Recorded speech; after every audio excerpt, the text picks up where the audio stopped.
In the early part of the show, actually even before they started shooting, I was doing prevising sequences out of some of the chase scenes and action scenes before they were even shooting. So for really early in the show, and especially before shooting started, I'm just completely making up sequences based on script and requests from the director, molding them into coherent little movies, really, and then sending them up so he can look at them. So what he'll have is a 2.5 minute thing to look at that just gives the gist of the story with all the beats and the action and the pacing and everything like that. And Gary and the team had given me some early previs environments so that I could show the actors and say, okay, this is where the door is, these are where the steps are going to be, just so they had a very loose idea of what the environment was going to be.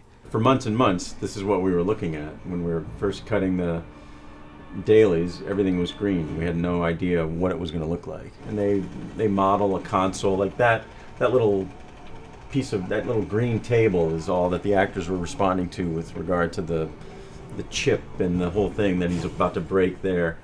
You can change on a whim. Like, we would block a scene and we would say, okay, the door is going to be to the right. But then in blocking it, we're like, let's just make the door on the left in a way that you can't do on a practical set. So we would play with things like that because we would have that latitude to change it because we knew that what we shot, we could always cut the VFX to fit what we had shot.